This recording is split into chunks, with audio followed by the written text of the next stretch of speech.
और गुंडों की शामत लाई और खत्म किया है भ्रष्टाचार। और छा गई भैया यूपी में योगी सरकार। मैं समझता हूँ इससे बड़ा जंगल राज कुछ नहीं हो सकता। जब तक भारतीय जनता पार्टी की सरकार रहेगी, आप पुलिस से उम्मीद नहीं कर सकते न्याय करें। मनमानी हो रही है। एक बड़ा ही मशहूर डायलॉग है, चुटकी भर सिंदूर की कीमत आप क्या जाने योगी बाबू। यह किसी भी सुहागन के सर का ताज होता है। बिछड़ने का दर्द तो उससे पूछिए जिसका परिवार टूट जाता है। सातों जन्म साथ निभाने का वचन देने वाला जब हम सफर 20 सफर में साथ छोड़ जाता है।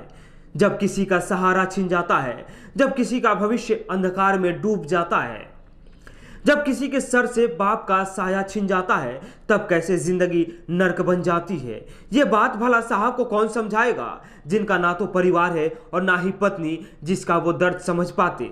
महंत का कर्तव्य तो यही बनता था, मनीष की मौत की खबर सुनते ही वर्दी में मौजूद गुंडों को सलाखों के अंदर ढकेल दिया जाता। अगर ऐसा कर दिया जाता तो एक और मनीष की मौत नहीं मरता, एक वेटर को उसी गोरखपुर के रामगढ़ ताल में पीट पीट कर मौत के घाट नहीं उतारा जाता, यानी गुंडों के खौफ के आगे उसकी बलि नहीं चढ़ती। पर साहब चुनावी समीकरण साधने में व्यस्त हैं, चुनाव जीतने की रणनीति बनाने में व्यस्त हैं। शायद इन सब समस्याओं को देखने का समझने का समय नहीं है।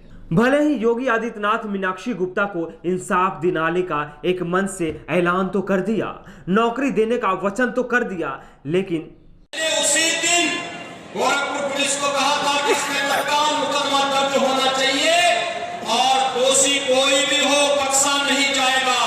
अपराधी होता है। और भाइयों बहनों, तो मैंने कल ही सुबह यहाँ के जिला प्रशासन को भी कहा था कि पीड़ित परिवार से मैं मिलना चाहूंगा। प्रदेश के मुखिया होने के नाते मीनाक्षी के घर पहले पहुंचते। जिस बिस्तर पर अखिलेश बैठे थे उस पर योगी आदित्यनाथ होते, तब ना ही अखिलेश को मामा बनने की जरूरत पड़ती और ना ही सियासत करने का मौका मिलता। समाजवादी पार्टी इस परिवार के साथ है। समाजवादी पार्टी हम सब लोगों ने तय किया है कि अभी इस परिवार की 20 लाख रुपए से मदद करेंगे और जो भी कानूनी सहयोग करना होगा वो समाजवादी पार्टी के लोग लगातार करते रहेंगे।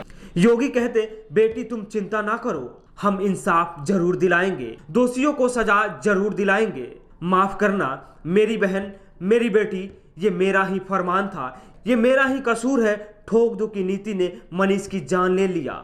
ये मेरे ही ठोक दो के आदेश का पालन करने वाले वर्दीधारी गुंडे हैं, जिन्होंने तुम्हारा सुहाग उजाड़ दिया, जिन्होंने तुम्हारा घर लूट लिया, जिन्होंने तुम्हारा हंसता खेलता हुआ परिवार नष्ट कर दिया। अगर योगी आदित्यनाथ राज्य में इंसाफ करते, अगर योगी आदित्यनाथ लोगों के साथ इंसाफ करते, तो संजय सिंह को जंगल राज कहने का मौका नहीं मिलता, रात को 10 बजे मीनाक्षी के घर पहुंचने का मौका नहीं मिलता। 6 जो अभियुक्त बनाए गए हैं मनीष गुप्ता जी की हत्या के मामले में, उसमें से संभवतः 3 लोगों की गिरफ्तारी हुई है। परिवार को नौकरी देने का वादा किया गया है, लेकिन सवाल सबसे बड़ा ये है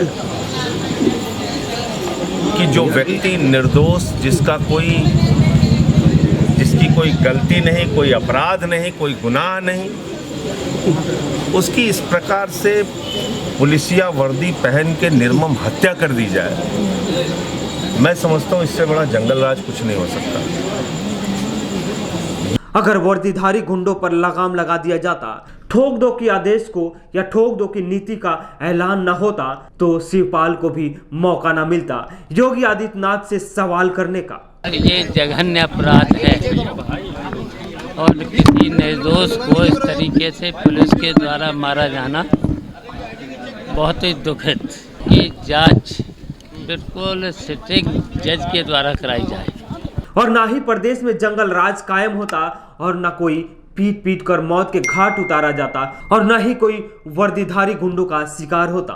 ब्यूरो रिपोर्ट, दी घंटा।